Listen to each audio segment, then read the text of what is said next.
एक भगवान का भजन ही ऐसा है जो महान उत्तम गति प्रदान करता है।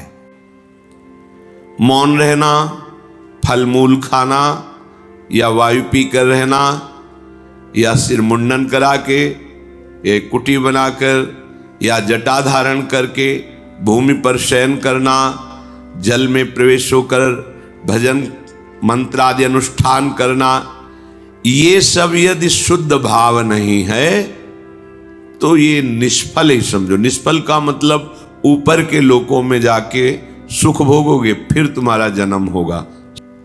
शरीर को लेकर जितने भाव सब अशुद्ध भाव कहे जाते हैं।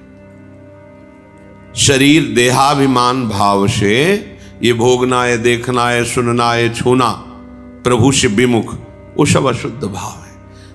देहाभिमान से जो भी क्रियाएं होती हैं सब अशुद्ध, क्योंकि अभिमान है, इसलिए वो भगवत प्राप्ति में समर्थ नहीं है। भगवत भाव से सांसारिक क्रिया भी समर्थ हो जाती है भगवत प्राप्ति के लिए।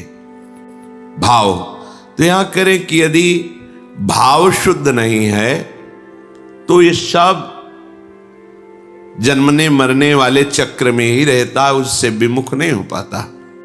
प्रभु को देखना, प्रभु से बात करना, प्रभु से मिलना, प्रभु के संग रहना, प्रभु का चिंतन, ये सब परम शुद्ध भाव। जब कोई भजन करता है तो उसको तत्व ज्ञान होता है। ऐसे उत्तम पद को प्राप्त होता है जो भजन करता है, क्योंकि उसको तत्व ज्ञान हो जाता है। तत्व ज्ञान हो जाने पर उसके ऊपर रोगों का प्रभाव नहीं पड़ता।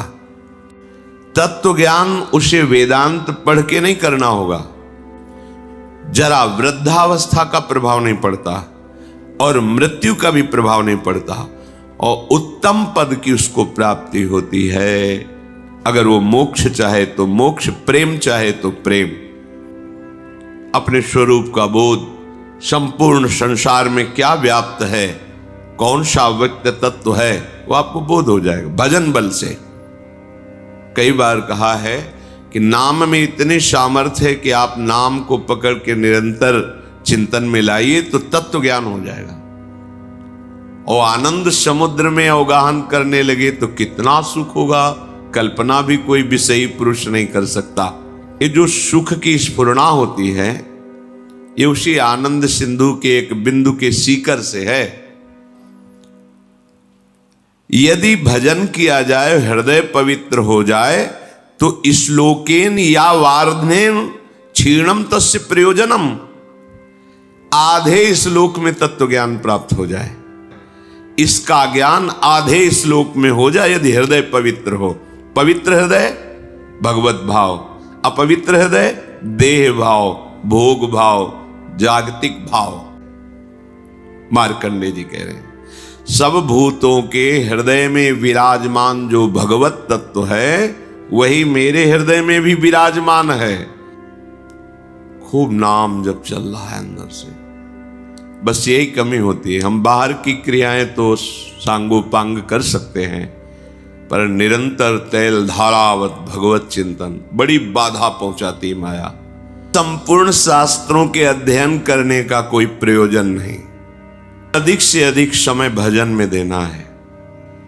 पर वो भगवान के निज जन होते हैं, एक क्षण में उसके जाल को काट के अपने चिंतन में होते हैं, नहीं तो बह जाता है मनुष्य। अब हमसे भजन नहीं होगा, ऐसी विपत्ति आ गई, ऐसी समस्या आ गई, वो उसी चिंतन में इतना डूबने लगता है कि अब भगवत चिंतन छोड़। यही तो माया जाल रच रही थी। भजन के जो बड़े सूरवीर हैं उनको भी परास्त करने के लिए ऐसे ऐसे जाल रचती है। क्या परास्त? उनका भगवत चिंतन छूटे और मेरे द्वारा किया हुआ विघ्न उसका चिंतन करे। तुम्हारा भगवत चिंतन छुड़ाने के लिए बहुत विचित्र तुम्हें दिखाई नहीं दे रही। यहाँ एक एक कदम ऐसे दिखाई देता, ये काम, ये क्रोध, ये लोभ, ये मोह, ये मद, जैसे आप व्यक्ति रूप में दिखाई देते हैं, ऐसे अनुभव होते। ये सकते हो जब वो बचना चाहे, और वो जाल ऐसे रचती है कि एक क्षण में इष्ट गुरु धाम सबको तिलांजलि दे के हाथ मिला लिया माया से। तत्व ज्ञान प्राप्त करने के लिए कोई प्रयास की जरूरत नहीं, भजन करो, भजन करो। भगवान शंकराचार्य जी तत्व ज्ञान प्रदान करने के लिए ही आचार्य रूप में प्रकट हुए। वो कह रहे हैं कि तत्व ज्ञान में सबसे श्रेष्ठ है भक्तिरीव गरीयसी, निरंतर भजन। मैं कौन हूं, संसार का क्या स्वरूप है, भगवान का क्या स्वरूप है, सब आपको बोध हो जाएगा। भक्ति, अगर भगवान की भक्ति की जाए तो बहुत जल्दी तत्व ज्ञान प्राप्त हो जाए। भगवान शंकराचार्य जी भी जो सच्चे मार्ग के पथिक होते हैं, उनके दर्शन पथ पे आते हैं, उपदेश देते हैं। इन्होंने संसार का ज्ञान पूरा, कुछ पढ़ना लिखना नहीं पड़ेगा। आप भजन कर रहे, सत्संग सुन रहे, भजन करते रहिए, अपने आप ज्ञान स्फुरित होता चला जाएगा। पर सुंदर की बात है, बहुत शांति से भजन में लगे हो, ऐसा माया जाल रच दिया कि अब लगा अरे क्या होगा, अब वो राजी हो रही, छूटा भजन छूटा। और जो चतुर है, राधा राधा राधा राधा, मर जाऊंगा पर छोड़ूंगा नहीं, नष्ट हो जाऊंगा पर नाम नहीं छोड़ूंगा, अब क्या होगा, छूटा भजन छूटा। वो रचे ही अब क्या होगा, किसकी सलाह ले, किससे मिले, ऐसी विपत्ति, ऐसा संकट, ऐसा जाल कि लगता है अब क्या हो, अब वो बच जाए, मेरा परिवार बच जाए, मेरे पास पुनः सब सुख सामग्री आ जाए, भजन छूट, सब अपमानित करें, नाम नहीं छोड़ूंगा। अगर चूक हो गई, अब मैं वो क्या करूं जिससे मेरी प्रशंसा बच जाए, मेरा सम्मान बच जाए, छूटा। ये बड़ी सूक्ष्म इसकी चाल है। भजन करने वालों को ऐसा अनुभव हो जाता है। राधा दो अक्षरा, परा विद्या दो अक्षरा, और निरंतर उसे रटे।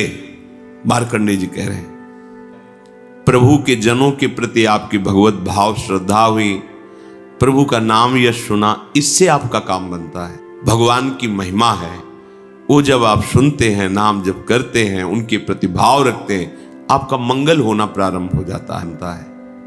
आप समझो, संतों के पास जो है मूलधन, वो नाम है। कहीं भी जाओ, आपके हाथ में आखिरी में पराजय ही लिखी रहेगी। यदि आप नाम नहीं जप कर रहे, सतमार्ग में नहीं चल रहे, तो आप लिख लेना, कहीं अगर नाम है पूर्वक। कल किसी ने कहा कि नाम जप तो कर रहा हूं, पर इतनी विपत्ति आ गई कि अश्रद्धा हो गई नाम में। चरण रख देते थे तो वो भूमि बोलती थी विट्ठल विट्ठल विट्ठल। नाम जब कुछ नहीं कर पा रहा, हम उनकी बात करते हैं जिनके रोम रोम से नाम चलता है। बातें नहीं देखनी, नाशवान शरीर है, यहां सब परिवर्तनशील है। ये दो अक्षर इसलिए पकड़े गए हैं कि अब हमें मां के गर्भ में न जाना पड़े और सब विपत्ति सहने की सामर्थ्य मिले, और अंत समय तक मुझे अपने प्यारे से मिलन हो जाए, प्रभु से मिलन हो जाए। देख लो, तिपल हर वस्तु नष्ट हो रही, ध्यान से प्रयोग कर लो तो 6 घंटे में देखने योग्य नहीं रह जाएगी, विष्ठा बन जाएगी। 5 मिनट बाद बमन कर दो, घृणा पैदा हो जाएगी। सब नाम समझो, हजारों बार कहा है, जब आप नाम जब शुरू करोगे तो पहले वो मल का नाश करता है, अनर्थ निवृत्ति करता है। श्रद्धा किए तो पूर्व संस्कार आपके आगे तक आपको सताते रहेंगे, सब नष्ट हो जाएगा आपका दुख संकट। सत्य वस्तु को कोई स्वीकार करना नहीं चाहता।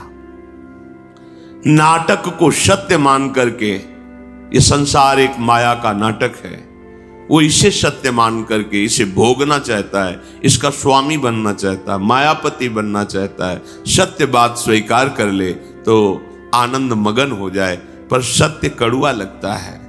चिदानंद भगवान होते हैं, और जिसको चाहिए उसके सामने माया होती, कुछ पकड़ में ही नहीं आता, पूरा जीवन निकल जाता है, कुछ हाथ में नहीं। अब जा रहे हो अपने देश, क्या है तुम्हारे पास?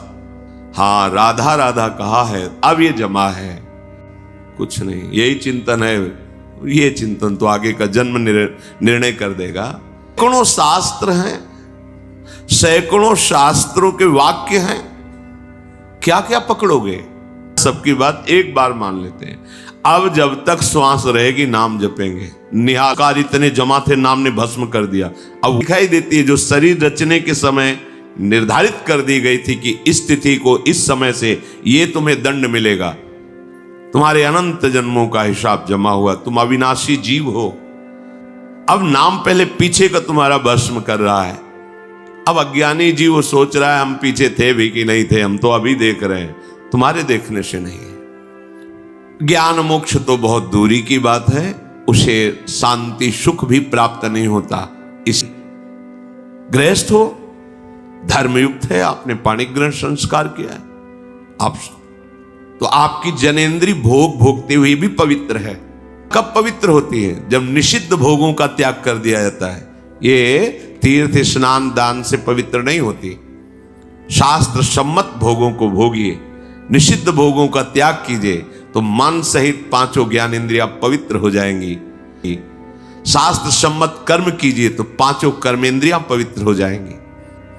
बचा क्या? आत्मा तो पवित्र है ही, वो कभी अपवित्र हो ही नहीं सकती। बात बन गई। इंद्रियों की निर्मलता विषय भोगने से रोकने से होती है, पवित्रता विषय भोगों में जाने से रोकने से होती है। उनमें सामर्थ्य आती है। जो वाणी से मौन रहते हैं, कभी असत्य भाषण नहीं करते, नाम जप करते, वो अगर बोल दे होश में हो जाना, बिल्कुल सत्य हो, क्योंकि उनकी वाणी की सामर्थ्य जागृत हो चुकी है। हर इंद्री को जब भोगों से रोक दिया जाता है तो उसके अंदर अपार सामर्थ्य आ जाती है। पर यह बात सहज नहीं है। हम जो सोचते हैं वो क्यों नहीं होता, हम जो करते हैं वो क्यों नहीं सफल होता? क्योंकि पावर ही नहीं है। जब थोड़ा तो समझिए, थोड़ा तो अपनी इंद्रियों पर शासन कीजिए।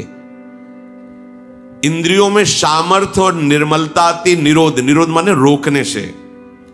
यदि आप ठीक धर्म से चलते हैं तो आपको ऐसा लगने लगेगा बस।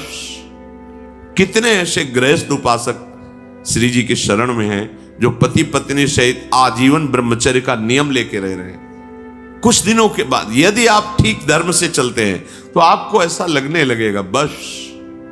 कितने ऐसे गृहस्थ उपासक श्री जी के शरण में हैं जो पति पत्नी सहित आजीवन ब्रह्मचर्य का नियम लेके रह रहे हैं। क्यों?